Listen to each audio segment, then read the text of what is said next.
जय बोलो सी कायम कर रहे हैं ना ये माइक। ये तो चालू रहता है, ऐसे सीधी आवाज है। मंगलम भगवान वीरो मंगलम गौतमो गणि मंगलम कुंद कुंदाद्यो जैन धर्मोस्तु मंगलम सर्वमंगल मांगल्यम सर्व कल्याण कारकम प्रधानम सर्वधर्माणां जबलो श्री अनंतानंद परम सिद्ध भगवान की 1000 श्री चिंतामणि पार्श्वनाथ भगवान की 1000 श्री शांतिनाथ भगवान की परम पूज्य आचार्य श्री आदिसागर जी महाराज की परम पूज्य आचार्य श्री महावीर कीर्ति जी महाराज की परम पूज्य वात्सल्य रत्नाकर आचार्य श्री विमल सागर जी महाराज की परम पूज्य तपस्वी सम्राट आचार्य सन्मति सागर जी महाराज की परम पूज्य प्रथम कर्णियारिका रत्न श्री 105 विजयमती माता जी की जय। जैन धर्म की जय। जिनवानी माता की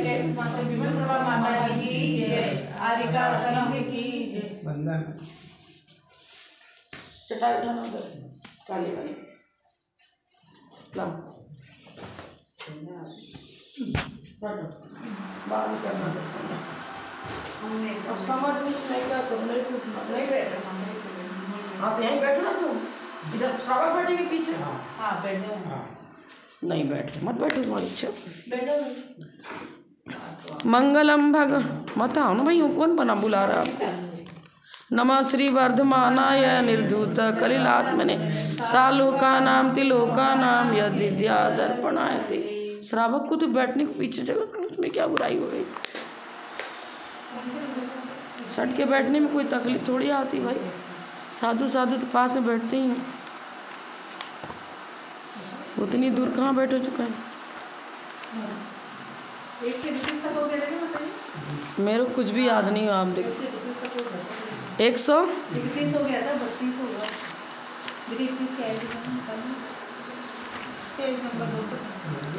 132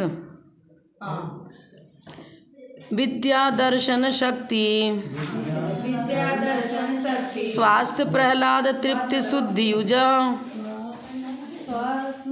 स्वास्थ्य प्रहलाद तृप्ति शुद्धि युज निरतिशया निरवधयो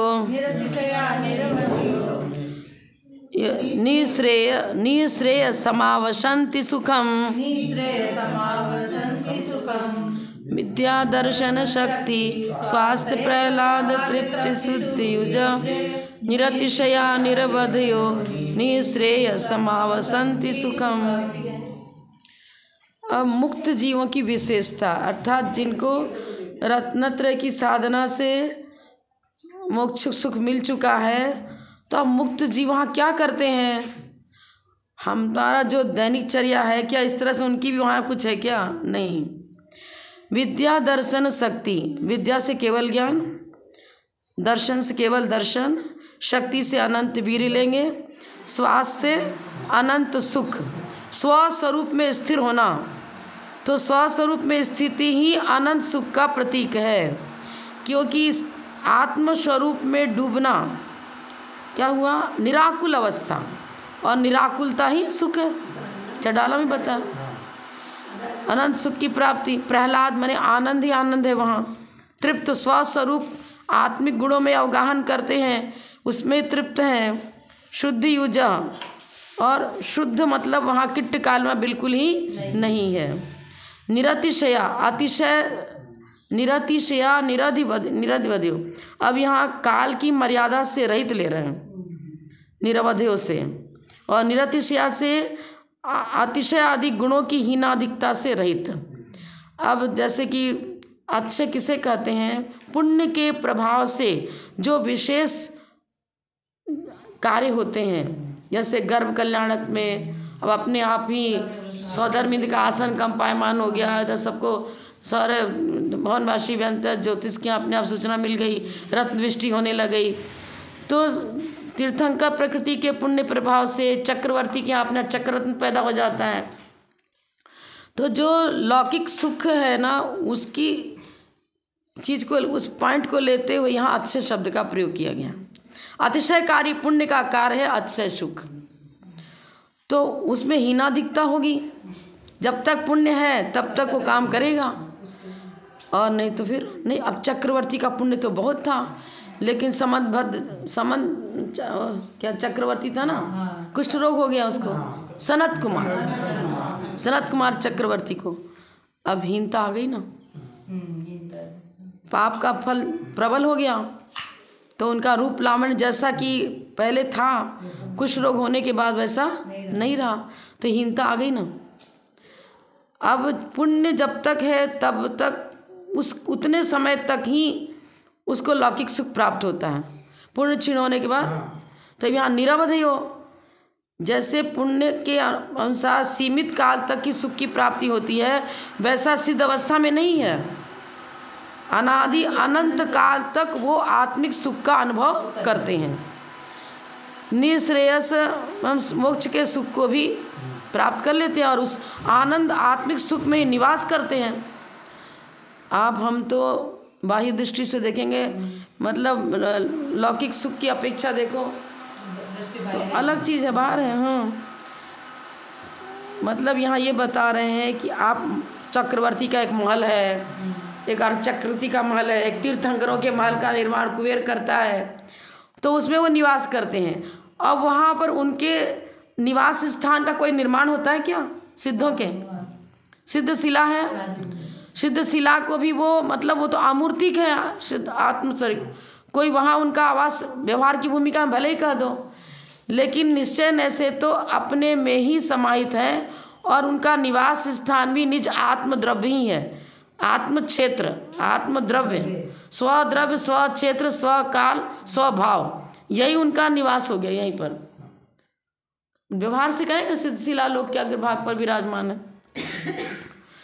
त्रिकालवर्ती समस्त पदार्थों को युगपत जानने वाला क्षायिक ज्ञान तो केवल ज्ञान है, ये तो सबको मालूम ही है। इसी तरह केवल दर्शन, सामान्य अवलोकन, दर्शनावरण कर्म के समूल नाश से अनंत दर्शन हुआ। अंतराय कर्म के नाश से अनंत शक्ति, वीर्य, हाँ शक्ति को वीर्य को। अब अव्याबाद सुख में आगे सुख आएगा, तृप्ति सब। अव्याबाद सुख अनंत सुख में अंतर है। वीर्य तो दोनों का एक जैसा ही, अनंत वीर्य वहाँ भी है यहाँ भी है। स्वास्थ्य से लेंगे स्वस्वरूप में स्थिर होना, तृप्ति से अनंत सुख लेते हैं, लेकिन सिद्धों के सुख को अव्याबाद सुख कहते हैं। दोनों में क्या अंतर है बता चुकी मैं क्लास में। अनंत सुख और अव्याबाद सुख में क्या अंतर है 2-3 बार बता चुकी हूँ। देखो, अरहंत अवस्था में अनंत सुख होता है, सिद्ध अवस्था में अव्याबाद सुख होता है। अब वेदनीय कर्म का सद्भाव अरहंतों के मौजूद है।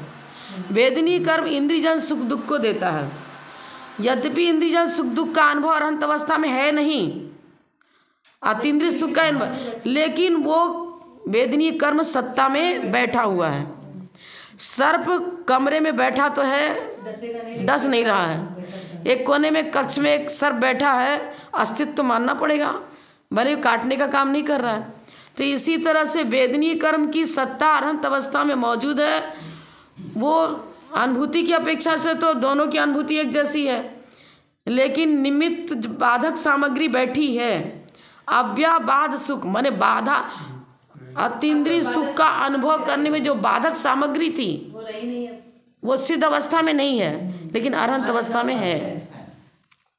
तो उसका नाम है अव्याबाद, माने बाधक सामग्री का ही अभाव, रहित हो गए। और अरहंत अवस्था में बाधक सामग्री अभी मौजूद है, भले ही कार्य नहीं कर रही हो। संसारी जीव का इंद्रियजन सुख बाधा सहित होता है, कभी अधिक कभी कम। धन बुद्धि ऐश्वर्य आदि की हीनाधिकता के अनुसार उनके सुख दुख में हीनाधिकता आती है। पर सिद्ध अवस्था में 8 गुण प्रकट हो गए, सम्यक्त ज्ञान, दर्शन, अगुरु लघु गुण। किस कर्म के अभाव से? गोत्र कर्म के अभाव से अगुरु लघु गुण। अवगाहन, सूक्ष्मत्व, नाम कर्म के अभाव से सूक्ष्मत्व। अवगाहन, आयु कर्म के अभाव से, हाँ। और वीर्य हो गया, तो वीर्य के लिए बता दिए ना, वीर्य तो पहले क्या वेदनी, अंतराय कर्म के अभाव से अनंत वीर्य, बराबर, अंतराय कर्म के अभाव से अनंत वीर्य। तो ये 8 गुणों की चर्चा हो गई। आगे का पढ़ेंगे। काले कल्प सतेपि च गते शिवानां न विक्रिया लक्ष्य उत्पातोऽपि यदि स्यात् त्रिलोक संभ्रांति करणपटु काले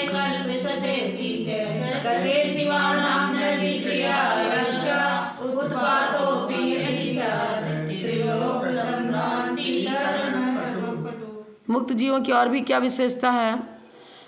काले कल्प सतेपि च, मतलब सैकड़ों कल्प काल के बीत जाने पर भी शिवानाम, जो मोक्ष में पहुंच चुके हैं ऐसे सिद्ध भगवान के विपरिणमन, वैभाविक परिणमन नहीं होता है। विक्रिया, विकरण, विकरण माने कर्मजन्य जो वैभाविक परिणति थी वो उनके नहीं होती है।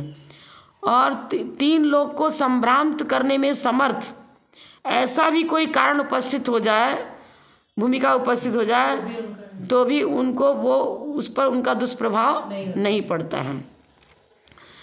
इस संसार में 3 लोगों को उलट पलट कर देने वाला ऐसा प्रलय भी हो जावे, फिर भी मुक्त अवस्था में सिद्ध जीवों में सैकड़ों कल्प काल बीत जाने पर भी विभाव परिणति अर्थात विकृति नहीं देखी जाती। क्यों नहीं देखी जाती? कारण क्यों? सत्ता में कर्म ही नहीं है। कर्म के उदय से सुख दुख वैभाविक परिणमन होता रहता है। अब ज्ञानान दर्शनान वो नहीं है, घातीय कर्म भी गए, अघातीय भी गए, सारे कर्मों का अभाव हो गया। अब विपरिणमन को कराने वाला कारण ही नहीं रहा। गंदा पानी लेकर के आया गिलास में, उसमें कोई ऐसी चीज़ डाल दी जिससे कि गंदगी नीचे दब जाती है। वहाँ उपशम में तो संभावना है कि वापस हिला दिया गिलास को तो फिर सत्ता में गंदगी है तो उभड़ सकती है।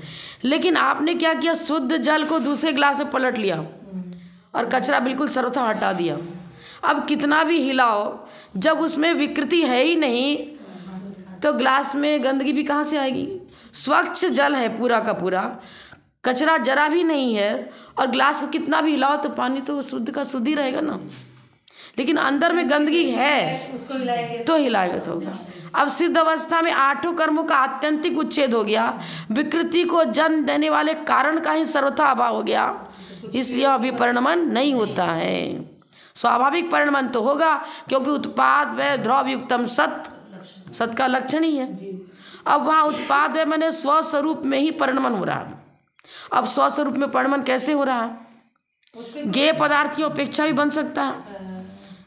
जैसे अभी हमारे मनुष्य पर्याय है, तीनों काल की पर्याय ज्ञान केवल ज्ञान में से एक साथ झलकती है, एक साथ झलक गई। लेकिन अभी जो वर्तमान है वो आगे हमारे लिए भूत हो जाएगा। तो हमारी यही पर्याय जो भी वर्तमान के रूप में झलक रही है वही भूत बन जाएगी, और जो आगे मिलना है पर्याय वो अभी तो भविष्य के रूप में है, लेकिन वो भविष्य तो वर्तमान बन गया।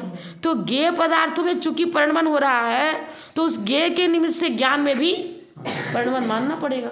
शुद्ध परिणमन है। तीनों कालवर्ती समस्त पदार्थ उनके ज्ञान में झलक रहे हैं, ठीक है। लेकिन ज्ञेय पदार्थ में जो वर्तमान पर्याय उसकी थी वो भूत भविष्य में भूत बन जा रही है, और जो भविष्य वाली थी वो वर्तमान बन जा रही है, और प्रति समय हमारे अंदर परिणमन हो रहा है, तो परिणमन भी तो उनमें झलकेगा। दर्पण अपने आप में तो स्वच्छ और निर्मल ही है, लेकिन दर्पण के सामने ज्ञेय जो पदार्थ आ रहे हैं वो तो दर्पण भी परिवर्तित हो रहा है। मैंने उसमें जो रिफ्लेक्स पड़ रही है वो रिफ्लेक्स भी तो अलग अलग, दर्पण तो वैसा का वैसा था, उसके अंदर रिफ्लेक्स आ रही है ना, उसमें चेंजिंग है, इसलिए कि वो चलता हुआ कोई पदार्थ आ रहा है। अब एक गया एक आया, एक गया एक आया, तो आ रहा ना, परिणमन हो रहा है ना। हमारे को कुछ समझ में नहीं आता, हमारे अंदर भी हर समय परिणमन हो रहा है। भले गुण स्थान मेरा वही का वही है, लेकिन कषाय के अध्यवसाय स्थान, उदय स्थान, उदयावली में जो पूर्व सत्ता मौजूद थे उनकी आबादा काल पूरा होते उदयावली में आ रही है, और नवीन कर्म बंद भी रहे हैं। तो उनका बंधना, फिर उदय में आना, किसका उपशम, किसका कितना अनुभाग शक्ति पड़ी, कितनी स्थिति बंद हुआ, कितना अनुभाग बंद हुआ, वो सब हमारा अलग अलग हो रहा है ना, और वो ज्ञान में सब झलक रहा है। तो ज्ञेय पदार्थों में जैसा जैसा परिणमन हो रहा है, उस परिणमन की अपेक्षा से केवल ज्ञान में परिणमन मानना पड़ेगा, व्यवहार की अपेक्षा से। निश्चय न से तो अपने स्वरूप में ही है, निश्चय न से अपने स्वरूप में है। इसलिए परिणमन तो परिणमन नहीं मानेंगे तो फिर उत्पाद व द्रव्युक्तम सत्य, ये परिभाषा कैसे बनेगी?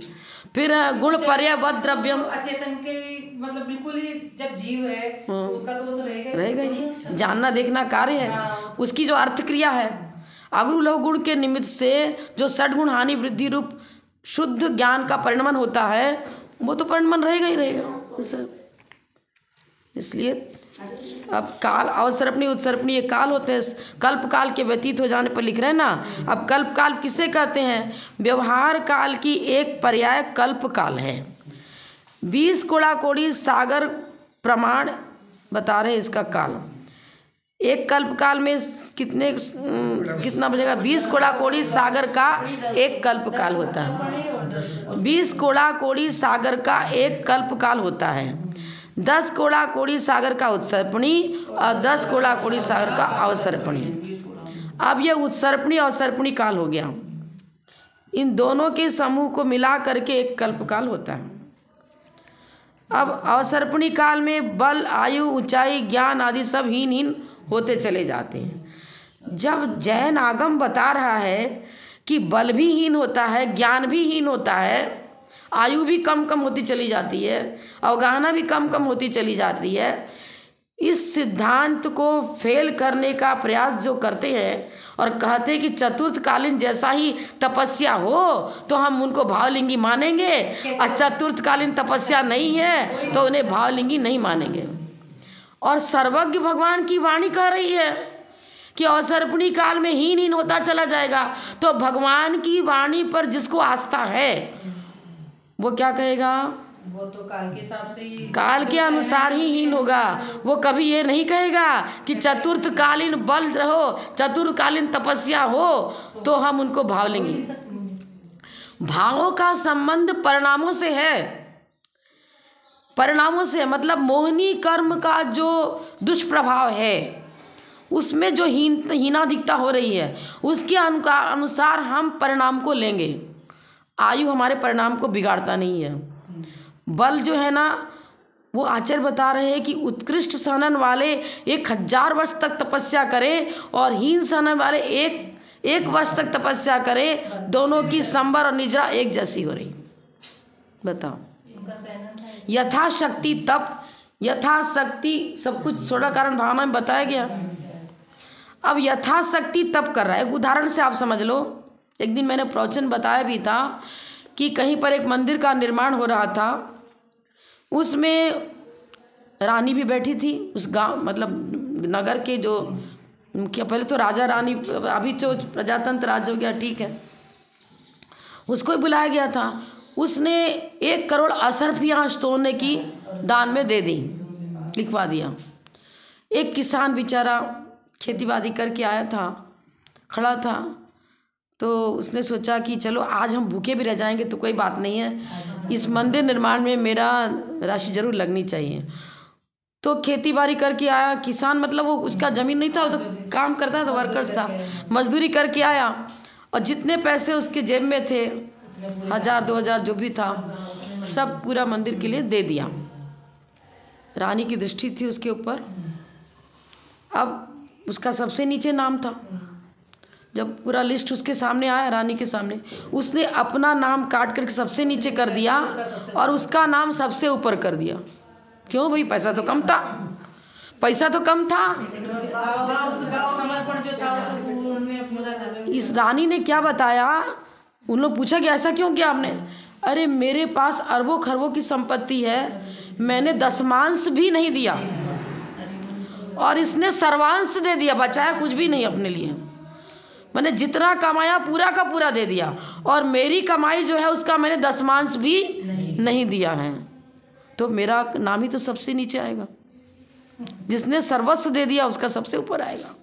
अब अपनी शक्ति के अनुसार पूरी तपस्या जो कर रहा है उसकी संबर निजरा उतनी ही होगी जितनी चतुर्थकालीन तपस्वी जो जंगल में रहकर कठोर तप करते थे उनकी जितनी संबर और निजरा हो रही, उतना ही मंदिर में रहकर तपस्या करने वाले त्यागी भवन संत भवन बना दे वहाँ रहकर तपस्या कर रहे हैं, जंगलों में नहीं कर रहे हैं। फिर भी उनकी निजरा होगी पूरी अगर उनके परिणामों की विशुद्धि माने उनका परिणाम ऊपर उठता हुआ है। तो हमारे आचार्यों ने कावत्सर के भेद बताए अलग अलग, उत्थित उत्थित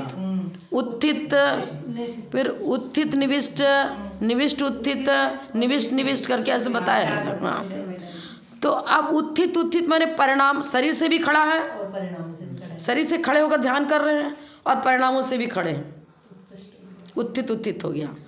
और एक उत्थित और निश्चित, हाँ मतलब उत्थित और निविष्ट मान लो, ऐसे ले लो चलो। तो शरीर से तो पहले शरीर वाला लेते हैं, शरीर से तो खड़ा है, लेकिन भाव से अब भाव से बैठा तो क्या संबर निजरा होगी, नहीं हो पाएगी ना। और एक शरीर से तो बैठा है और भाव से परिणामों से खड़ा है, तो जो उत्थित उत्थित वाले हैं उसके बराबर ही कर सकते, उसके बराबर ही है, क्योंकि आपको बराबर कैसे हो गया। हो गया उसका बात ये है ना, हमारे तीर्थंकर पद्मासन से मोक्ष गए ना, आदिनाथ भगवान पद्मासन से मोक्ष गए, पहले तीर्थंकर ही पद्मासन से मोक्ष गए। यदि कुछ घाटा होता तो मोक्ष कैसे ले जाते। बराबर ही रहते, वो मोक्ष है वो मोक्ष है। उत्थित अन्य तीर्थंकर जो मतलब खड़े होकर ध्यान किए, उन्होंने भी 8 कर्मों का नाश किया तब मोक्ष गए, और बैठ करके भी उन्होंने 8 कर्मों का नाश किया और मोक्ष गए। मतलब प्राथमिकता तो परिणामों की है, ये चीज है। लेकिन प्राथमिकता एक भरत चक्रवर्ती, अरे पिता ने तो 1000 वर्ष तक कठोर तप किया, तब कहीं उतना परसेंटेज नंबर आया उनको। और ये तो दीक्षा लिया ना कोई तप ना तप, परिणामों की विशुद्धि इनकी गुणाकार रूप से बढ़ी और एक अंतर्मूर्त में ही केवली हो गए। बता भरत चक्रवर्ती, विशुद्धि बढ़नी चाहिए। ये शंभु कुमार प्रद्युम्न कुमार आता है, शंभु कुमार के पाप का अति बाहुल्य चरित पढ़ा होगा आपने, आप बताने की आवश्यकता नहीं है। नगर के किसी भी सुंदर कन्या को देखा बलात्कार के नष्ट कर देना उसको। राज्य व्यवस्था जो कुछ काल के लिए उसको दे दी गई थी, बहुत भ्रष्टाचार फैलाया उसने। लेकिन जब नेमिनाथ भगवान के समर्थन में बैठा, अचानक पलटा खाया जीवन, जैसे कि अंजन जो निरंजन बन गया। इनके परिणामों की विशुद्धि बढ़ी। कोई जरूरी नहीं है कि हम जैनी हैं तो मेरा ही नंबर लगेगा मोक्ष में, हो सकता है अजैन का नंबर पहले लग जाए आपको। ऐसे कैसे? अरे मान लिया कि यहाँ समोसरण बैठने में कोई ये नहीं है कि जैन ही समोसरण के 12 कोठा में, जो मन जैन कुल में पैदा हुआ है और जैनी है वही मनुष्य के कोठे में बैठा, ऐसा नहीं है। भद्द परिणाम मिथ्या दृष्टि जीव भी, गौतम गणधर क्या मिथ्या दृष्टि नहीं था? साक्षात उदाहरण देख लो ना, और की तो बात छोड़ दो।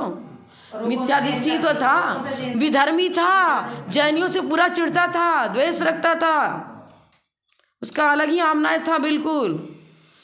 लेकिन ज्ञानावरण कर्म का विशेष क्षोभसम था, इसलिए उसको चुना और कारिका बनाई।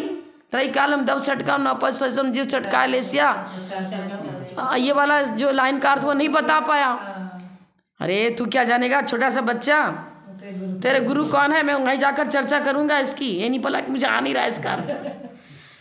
निमित्त मिला, पहुंच गए, ज्ञान क्षोभसम तो था, विशुद्धि बड़ी समस्रण में पाते। मोहिनी कर्म जहाँ पर डाउन होता है वहाँ ज्ञानावरण कर्म भी नष्ट होने लगता है। मोहिनी कर्म के कारण से ही ज्ञानावरण कर्म का बंद होता है।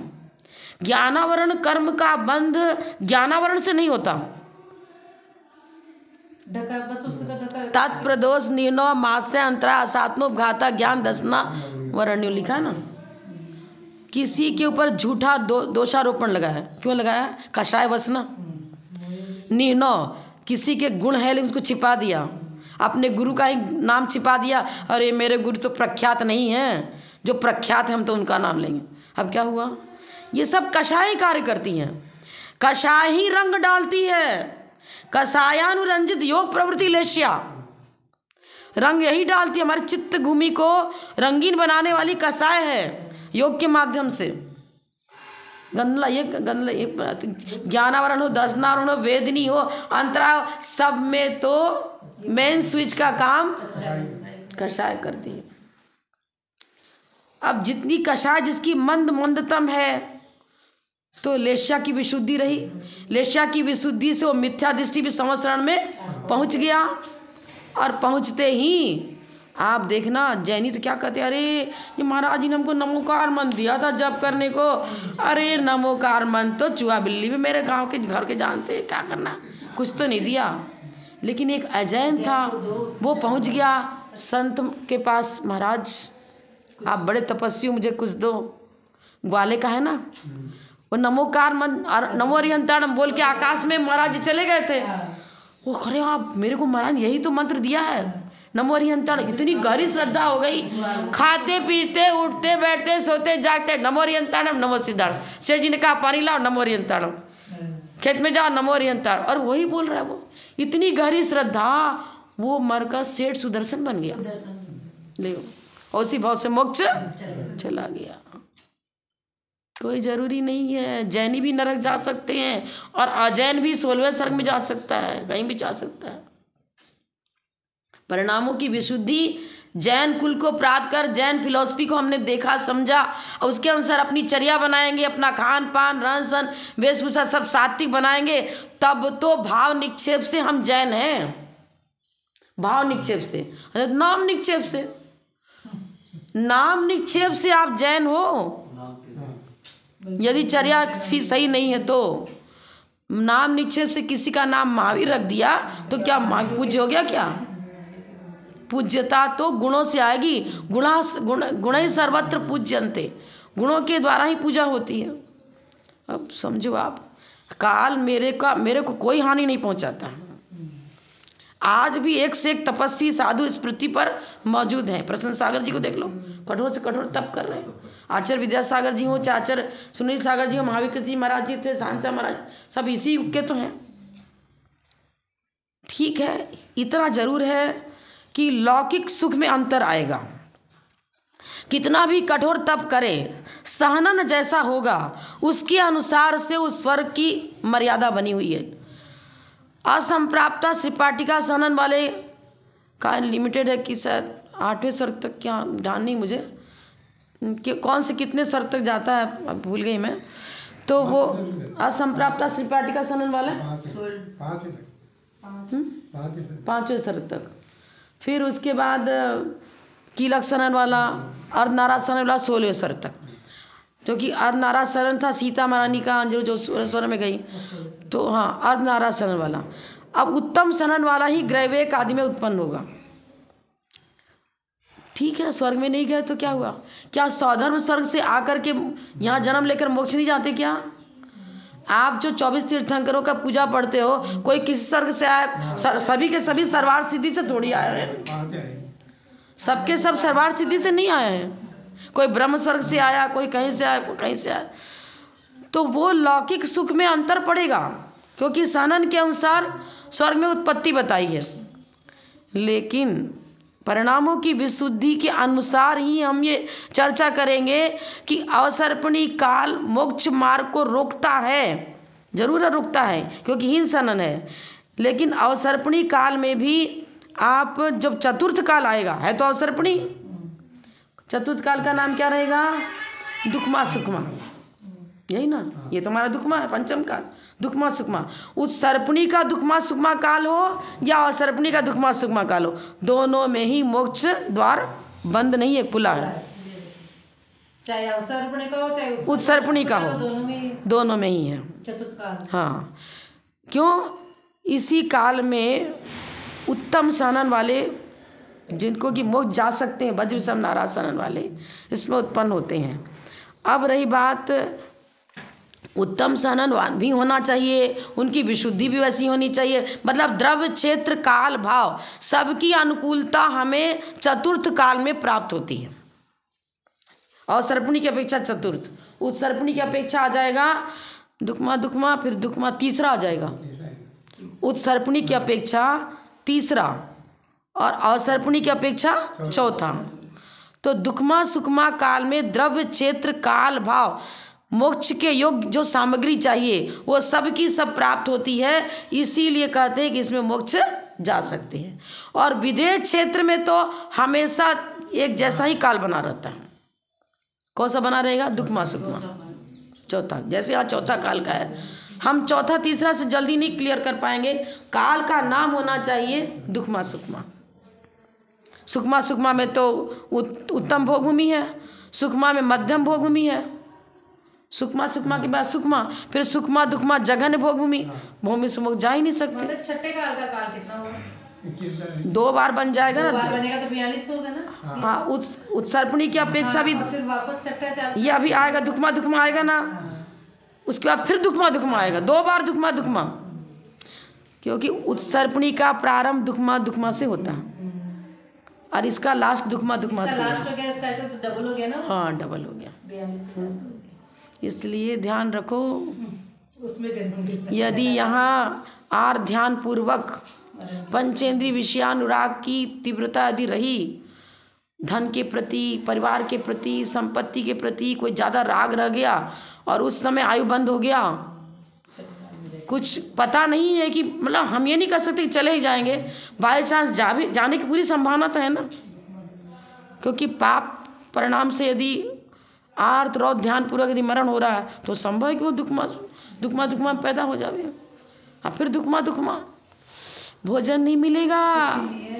वो गर्भवती माता मनुष्यनी बच्चे को जन्म देकर अपने बच्चे को खा लेगी भूख के, जैसे कुतिया खा लेती है वैसे। छठे काल में कोई वस्त्र नहीं, कोई कुछ नहीं, मांस खाएंगे सारे के सारे मनुष्य, क्योंकि अग्नि का ही अभाव है। अग्नि का ही अभाव है, कहाँ से पकाएंगे, कहाँ क्या करेंगे। वस्त्र आभरण मकान कुछ भी नहीं है। वृक्ष के नीचे से पशु पक्षी बैठे रहते हैं। हाँ, तिरंज जैसे ही नग्न, वस्त्र है ही नहीं, कहाँ उनके पास पहना वस्त्र ही नहीं है, किसी को पहनने को वस्त्र मिलेगा ही नहीं। क्या स्थिति है सोचो आप। अरे क्या करें, हमारे तो बच्चे हैं ऐसे ही हैं, सब देखना पड़ता है। होटल में भी जाना पड़ता है बच्चों के साथ, होटल के हमको सब पिकनिक में भी जाना पड़ता है, शादी में जाना पड़ता है, करना पड़ता है। यहाँ पर पढ़ता पढ़ता तब समझ में आएगा जब कष्ट पैदा हो जाएगा जीवन में तब। अब देखो उसमें ऐसा बताते हैं कि दुख भी सम्यक दर्शन की उत्पत्ति का कारण बनता है, जैसे नरकों में। फिर वहाँ जाकर पश्चाताप करे, हाँ मैंने बहुत पाप किए भगवान, अब ऐसा पाप कभी नहीं करूँगा, अब ऐसा पाप कभी नहीं करूँगा। यही रटता रहा तो हो सकता है कि पश्चातापात फलच्युति, फिर उसको कोई अच्छा भाव मिल जाए निकल करके, दोबारा छठा में पैदा ना होवे परिणामों के ऊपर। लेकिन ये पंचम काल का यदि हमने धर्म ध्यान में अपना जीवन व्यतीत किया तो हमेशा हमेशा के लिए इस सब दुखों से छूट जाएंगे। बोलते ना धर्मशाला 2 प्रकार की, एक साफ सुथरी, भैया ज़्यादा पैसा लगा रहे हो तो अच्छी वेंटिलेटेड बढ़िया, हाँ, एक है गंदी संदी, बाथरूम भी गंदा बना रहे। अब बुकिंग जहाँ की करानी कराओ, जहाँ जानो। ये वाला डिलक्स तो नरक पहुंचाने वाला है। परिणामों की विशुद्धि, उसको वो टिकट का काम करेगा। आप कितना मतलब पैसा दे रहे हो टिकट में, हाँ, परिणामी टिकट। ये चीज़ है इसमें। डल्लो पल्लो का गला जब भी बीच में ज़्यादा चल गया ना, जितने लोगों को कमर का दर्द, रीढ़ की हड्डियों का दर्द पकड़ा है ना, पैरों का, सब उसी से पकड़ा है, ये फोम से। बताते हैं, डॉक्टर बताते हैं आजकल, तकिया तक निकलवा रहे हैं डॉक्टर, योगा वाले तो। हाँ, तकिया लगाने से कुछ माता जी महाराज जी लोग कुछ वो मोर के पंख का बना लिया, इसमें कर लिया, लगाने लग गए। अब उनको बीमारी पकड़ ली, तब सूझबूझ आई, अब छोड़ने लग गए, फिर वो भी छोड़ने लग गए। पहले के बुजुर्ग पुराने दिन सब ना कोई तकिया चाहिए ना वकिया चाहिए। तमिलनाडु में तो हमने ये देखा, करीब 10,000 पब्लिक बैठी थी विधान में, बड़े माध्यम बिहार के पब्लिक, बहुत बड़ा पंडाल बना था। अब वो सब क्या करते, जो सामान दरी बिछी हुई है तो बिछती थी पंडाल में, तो बिछती वो उसी के ऊपर वो लांग वाली साड़ी पहनती, खूब लंबी उनकी साड़ी रहती वहाँ, जेंट्स लोगों ने अपना वो मुरेठा दुपट्टा उतारा, बिछा दिया, पूरी की पूरी पंडाल में रात्रि व्यतीत कर रहे हैं वहीं का वहीं। ना उन्हें कोई कमरा चाहिए, ना कोई ना बुकिंग चाहिए, ना उन्हें कुछ तकिया चाहिए, ना चदरा चाहिए, ना रजाई चाहिए। वहाँ ठंड पड़ती नहीं, रजाई की जरूरत ही नहीं बिल्कुल। सब ऐसी आधी साड़ी पहने हुए, आधी कोई चदरा मिल गया और लिया, सब खाते कर लिए, कुछ नहीं। और इतना सिंपल जीवन उनका, क्या बताएं। जब हम लोग खैर छोटी उम्र थे तो दूसरे घर में भी 3 दिन रुकना पड़ता था। एक चांदी का बर्तन घर में, प्लेट टाइप इतना, उसी में रसम, उसी में चावल, उसी में सब्जी सब डाल दिया। क्यों भाई आप लोग, हमने पूछा वैसे कैसे खिलाते एक में सब। माता जी पात्र उत्तम होना चाहिए। आपके सेठिया लोग स्टील के बर्तनों में खाते हैं। अरे पशु खाता है उसमें, लोहे के बर्तन में। हम अपने पति देव को लोहे का बर्तन में नहीं खिलाएंगे, पशु पर्याय में नहीं भेजना मुझको।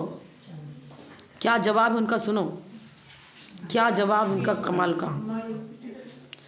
और चांदी के बर्तन में खिलाते, इसमें सब मिक्स कर दिया, रख दिया एक साइड में। अब बहुत हुआ ना तो केला का पत्ता रखते हैं। हाँ, किसी क्या वो चांदी का भी नहीं है तो केला के पत्ता में, बड़े बड़े शादी वहाँ में केला का पत्ता चलता, पत्ते को धोना।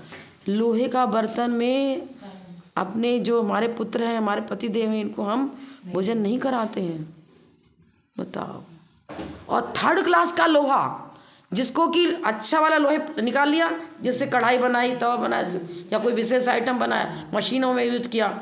और जो 3rd क्लास का मैल जो है ना, उसको मैल को अंदर जाम करते, ऊपर से पॉलिश करते हैं, उससे स्टील तैयार होता है। और कैंसर की बीमारी तब से ज़्यादा चल गई जब से स्टील के बर्तनों का प्रयोग तेजी से शुरू हुआ। तब से महिला दर्श में एक बार बहुत पुरानी पत्रिका में निकला था कि डॉक्टर ने रिसर्च करके बताया है कि स्टील के बर्तनों में आप भले ही पलट दो भोजन, यदि आपके पास व्यवस्था नहीं है तो, लेकिन उसको सिकड़ी पर चढ़ाओ मत, उबालो मत उसमें। क्योंकि उबालने से जो अंदर के जो 3rd क्लास का लोहा है, उसकी जो विकृति है, उसका जो दुष्प्रभाव है, वो आपके भोजन में आता है और वही कैंसर रोग को जन्म देने में कारण है। एल्युमिनियम का भी निकला होगा बाद में, हम तो जब आश्रम में पढ़ते थे तब की बात बता रहे हैं।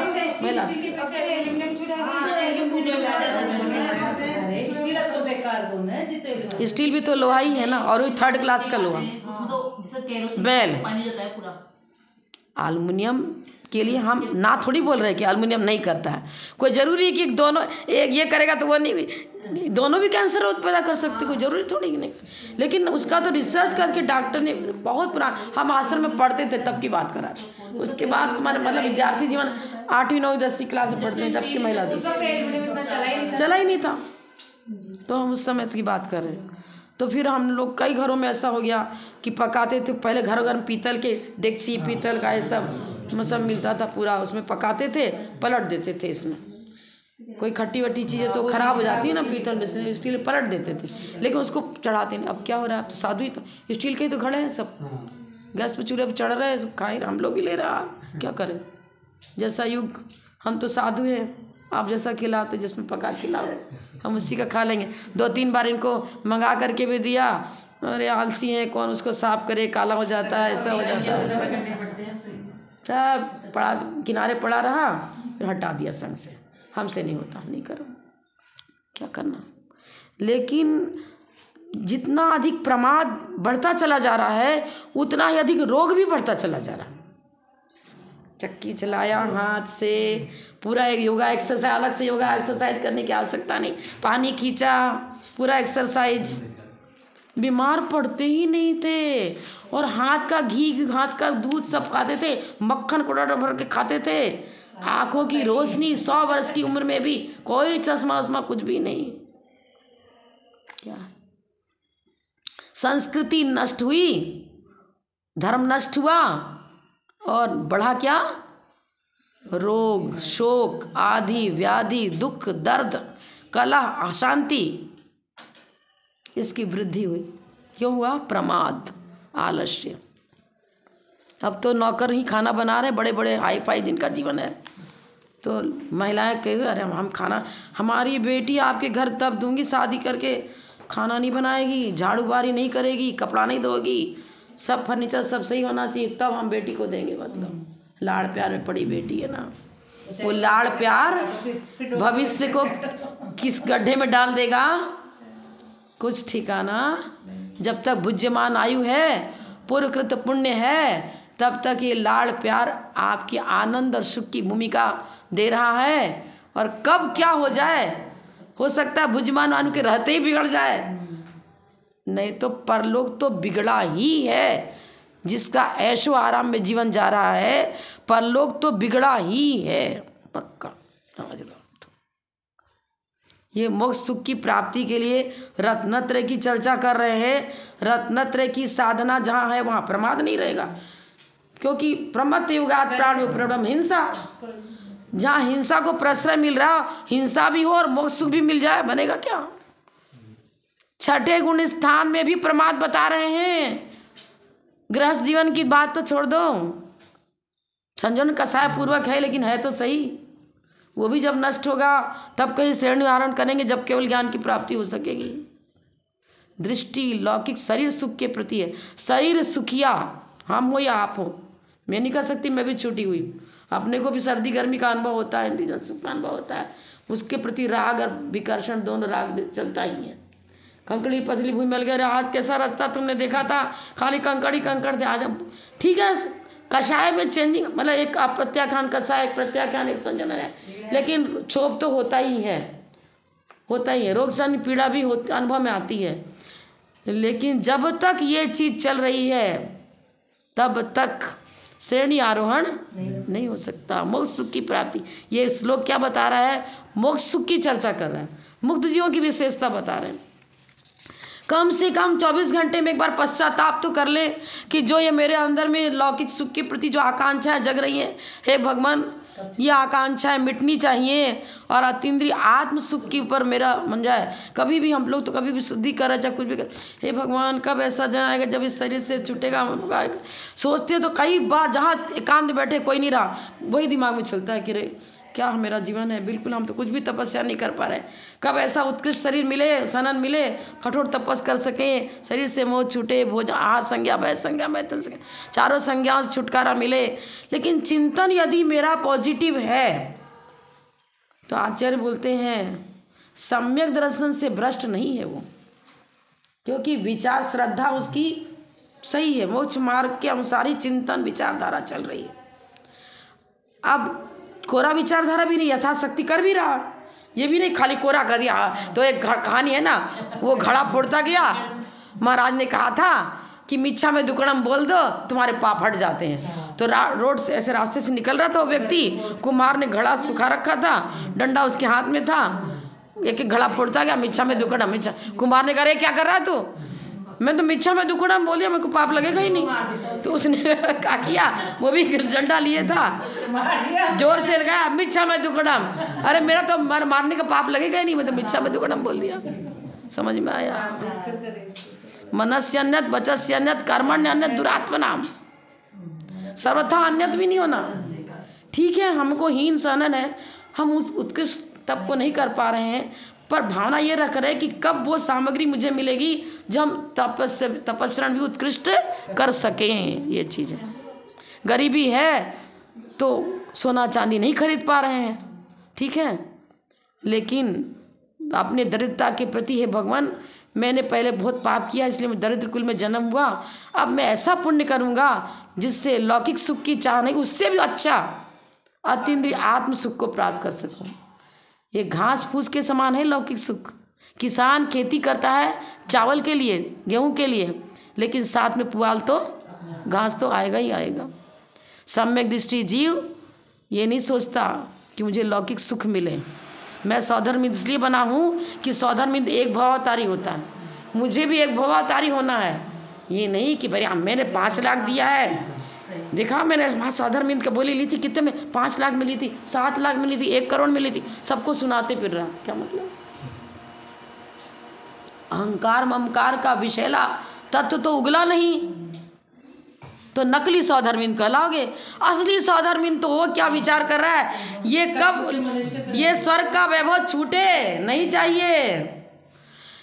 एक क्षण के लिए मुझे ये मनुष्य भाव मिल जाता तो पालकी मैं पहले उठाता। हर समय मनुष्य भाव की चाह कर रहा है, सौधर्म इंद्र की एक से एक सुंदर देवांगना इंद्रानियाँ, लेकिन उनके प्रति लालसा उसकी रंच मात्र भी नहीं है। काग बीट के समान, समय सार में लिखा है। मैंने काग बीट का, कौवे का बीट तो कोई छूना भी नहीं चाहता, उसके समान वो उस अपने वर्तमान वैभव और सुख को समझ रहा है। नहीं, तुझ है ये, तो मुझे नहीं चाहिए जी। तब वो एक भाव में वो चला जाता है, अरे मेरे को तो अभी आज तो एक ही खड़ा चूड़ी मिली है सोने की, अभी और पैसा इकट्ठा करूँगी, अभी एक और बनाऊँगी, फिर एक और ऐसा बना लूँगी, ये कर लूँगी। अरे कुछ नहीं।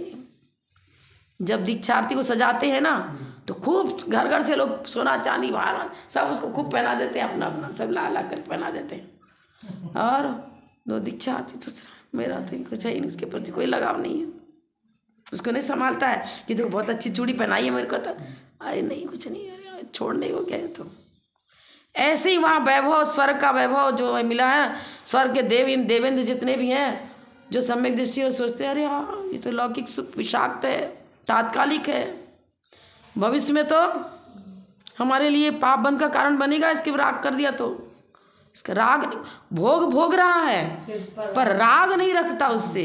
लड्डू खाओ पर लड्डू खिलाने वाले सेठ से दोस्ती कर ली, अरे हमको फिर बार बार खाने को मिलेगा अच्छा मालपुआ, इससे दोस्ती करना, ऐसा नहीं होना। यह राग आग दहे सदा ताते समामृत से। ये एक और रह गया ना, कल समाप्त करेंगे। हाँ, कल शुक्रवार है ना, फिर कौन सा ग्रंथ चालू करना, ये तो एक ही रह गया। क्या सोच, मैं ऐसे चैप्टर खाली कागज निकल गया, खाली कागज निकल गया, बराबर सही है। रहने तो फिर टाइम ज़्यादा हो गया, इसलिए कि अब शुद्धि करते 10 बज जाए, चौकी वाले फिर बैठे रहते हैं, उनको भी घर जाना रहता है ना, वो यहाँ से जाते फिर अपने घर